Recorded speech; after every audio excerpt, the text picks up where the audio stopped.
瑪雅人食木瓜，係咪木瓜係外星人嘅水果？你話蘋果維他命 C 多，原來就係木瓜嘅維他命 C 仲更加多。你將奇異果同木瓜比呢，你就覺得奇異果算罷啦。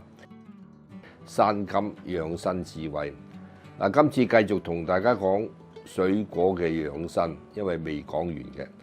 上次咧提過要食蘋果，食蘋果嘅最重要秘訣咧就係話幾時食同埋點樣食啊！呢啲係英國人流傳落嚟嘅智慧。食蘋果係要空腹食，同埋一定要連皮食，然後先至可以發揮蘋果嘅功效。所以呢個智慧就係叫做一日一蘋果，醫生就遠離你。嗱，今日同大家介紹另一種水果叫做木瓜。點解要講木瓜呢？因為世界衛生組織咧好多年都一直列木瓜係最有營養嘅水果，叫做水果之王。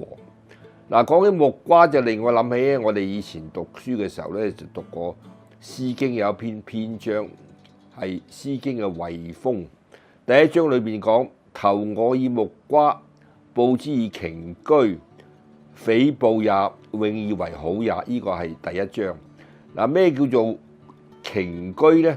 即係我哋知道台灣以前有個作家叫瓊瑤啊，瓊瑤就指美玉嘅意思。瓊琚個琚字咧係指啊以前咧中國人啲讀書人咧中意喺件衫度掛件佩玉，佩玉就係根據孔子所講嘅玉係象徵人嘅德行，所以咧呢句首詩係情詩嚟嘅，非常之 romantic。點解呢？因為個女仔送俾個男仔一個野生嘅木瓜，投我以木瓜，報之以瓊琚咧，個男仔就話回報佢送翻一件佢身上嘅佩玉俾個女仔。其實個佩玉係代表佢個修行佢只係交出個心出嚟，所以叫匪報也。我唔係回報你啊，我係交個心出嚟啊。點解交我心出嚟？永以為好也，所以永以為好也。我想同你天長地久，又係幾 romantic 啊！呢啲咁嘅情詩，但係其實咧有個誤解，因為佢講投我以木瓜咧，中國古代嘅木瓜同我哋今日食嘅木瓜係唔同嘅。而家我哋今日食嘅木瓜咧係嚟自西方，17世紀時候傳嚟中國。17世紀就係中國嚟講係明清之間。咁啊，當時期17世紀係西方殖民地主義特別開始擴張嘅時期，我哋嗰叫做巴洛克嘅時代。咁啊，但係咧，我哋中國古代講嘅木瓜咧，佢其實係屬於薔薇科。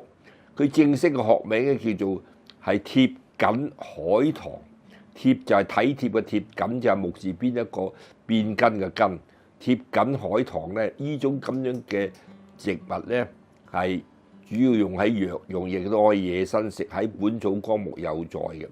咁所以我哋講咧，唔好搞錯咗，以為中國人以前嘅木瓜咧就係叫做而家嘅木瓜。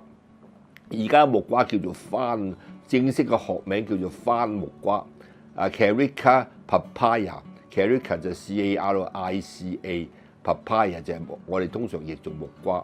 我哋講起咧，木瓜咧有個俗稱叫做萬壽果。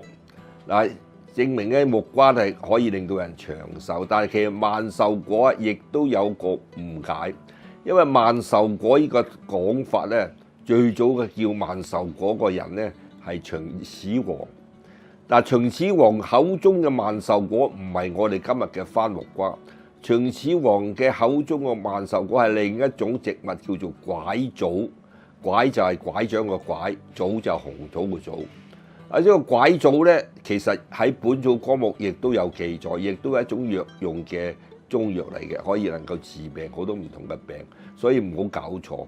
我哋今日講呢種番木瓜咧好勁啦，最早開展呢個番木瓜嘅種植咧，大家唔好忘記就係有種民族叫做瑪雅人。大家如果記得咧，2012年咧嘅時候曾經有個世界末日嘅一個咁嘅傳聞，就係瑪雅人嘅曆法寫低咗，好多人當時都好驚，結果見咗係流嘅，但係可能並唔係瑪雅人講錯，可能係我哋計錯數都唔定。世界末日仲未出現啊！但瑪雅人咧好特別嘅，佢嘅天文學嘅知識係特別發達啊！佢可以呢個民族可以喺夜之間咧，突然間全部消失晒，非常之神秘。好多人話佢可能係被上咗去外星。呢個瑪雅人嘅天文學比我哋今日仲更加先進，可能係外星人嚟嘅。所以咧，瑪雅人食木瓜係咪木瓜係外星人嘅水果？呢個係存疑嘅嚇，我哋可以作一個聯想。但係瑪雅人點樣開展發掘呢個木瓜？因為發覺到木瓜咧，本來佢有母樹，亦都有公樹。本來係母樹同公樹咧係交配，然後先可能夠長出木瓜嘅果實。然後瑪雅人就發現咗原來木瓜咧係可以雌雄同株嘅，即係喺一棵樹度完全有雌有雄，所以問題就容易喺雌雄同株嘅番木瓜樹度咧種植木瓜咧，木瓜咧嘅繁殖就會變得好快。呢個係瑪雅人嘅功績。咁所以後來發展到咧就話我哋早年17世紀帶嚟中國嘅木瓜咧係嚟自墨西哥，但到咗今日嚟講咧。主要木瓜嘅產地咧，當然亞洲有咧，但係最重要嘅產地咧，第一係邊度咧？係第一係印度，第二咧係呢個巴西，第三先至輪到墨西哥。最多嘅木瓜係印度啊，大概印度出產嘅木瓜咧佔咗所有番木瓜嘅產量佔咗40%。咁所以我哋見到其實我哋好多時食嘅木瓜咧，大家都唔知道其實嚟自印度都唔定啊。咁所以我哋講啦，嚟自中國之後咧，中國就好多人食啦。咁而家問題喺呢個世衛組織咧列出咗木瓜嘅營養豐富啊。根據美國嘅農業部嘅記載咧，同埋佢嘅資料啊，佢話木瓜有咩好處啊？勁啦！木瓜咧有呢個維他命 A。你維他命 A 咧，佢係點樣講啊？維他命 A 啊，木瓜嘅維他命 A 咧，佢係咩啊？佢係奇異果嘅10倍，係香蕉嘅15倍，係蘋果嘅18倍。所以你見到哇，即係你話蘋果有維他命 A， 但係其實木瓜咧仲更加勁。凡真有傷風感冒咧，我哋話食翻啲維他命 C 丸。維他命 C 咧就可以能夠咧令到我哋個免疫系統提高嘅。木瓜嘅維他命 C 嘅含量咧係呢個係蘋果嘅18倍，係呢個係香蕉嘅7倍，係西瓜嘅7倍。所以你見到話你話蘋果維他命 C 多，原來就係木瓜嘅維他命 C 仲更加多。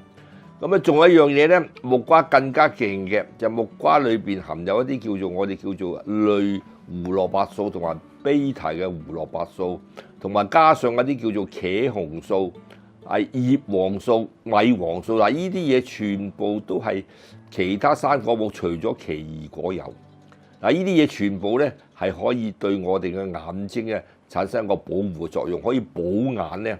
我哋就要食木瓜。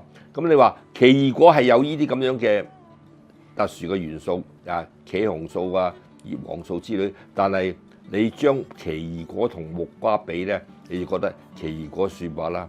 呢啲咁嘅茄紅素葉黃素木瓜比奇異果係多2000倍。所以你話食奇異果不如食木瓜。所以我哋講咧，木瓜係好值得食嘅，你可以能夠食木瓜，而且木瓜個好處咧，佢可以有助你啲腸道裏邊嘅益生菌嘅增長可以擴大幫助你消化，所以好特別。蘋果就要飯前食，空腹食；木瓜咧就不妨你可以飯後食。所以大家聽眾可以考慮，你食完飯後甜品，不妨係一個雪耳燉木瓜呢個係一個好好嘅介紹或者你唔中意食甜品，你咪攞木瓜嚟煲湯咯。有道菜咧，木瓜未熟嘅時候叫做青木瓜。咁泰國有道菜咧叫做青木瓜沙律，可以喺呢個飯前菜可以食，亦都好有益嘅。同埋喺民間嘅智慧咧，好多人認為咧就啲產婦產後咧可以飲一道菜咧叫做木瓜煲魚湯。咁你聽講咧食咗飲咗木瓜煲魚可以谷奶嘅，對啲產婦係有幫助嘅。呢啲都不妨考慮一下。所以木瓜有好多個好處。咁但係咧，雖然有咁多好處咧，你記住咧，根據日本一個醫學博士嘅講法咧，有4類人咧係唔適宜食木瓜嘅，所以大家都要小心，唔係個個都啱食嘅。第一類咧就咪因為木瓜裏邊咧有一種叫凝膠嘅蛋白醇啊，係會令子宮收縮嘅，孕婦係不適宜食。第二類咧就洗腎嘅人，有腎病嘅人，洗腎嘅人係唔適宜食木瓜嘅。或者木瓜咧同埋佢含有好豐富嘅鉀啊、potassium 同埋好豐富嘅 magnesium 鎂。嗱，呢啲人咧，如果你含鉀量、甲狀腺有問題、含鉀量豐富嘅人咧，都唔適宜食木瓜嘅。第四類就話，如果係胃酸過多嘅人，都係唔適宜食木瓜嘅。除咗呢四類之外咧，大家可以放心，不妨一日一蘋果，亦都一日一木瓜。啊，飯後可以食個木瓜，朝頭早餐可以食個蘋果，咁你對個養生咧就有好大幫助。好啦，今日講住咁多先，咁啊，下次繼續同大家講山金嘅養生智慧，歡迎大家分享、讚好同埋訂閱。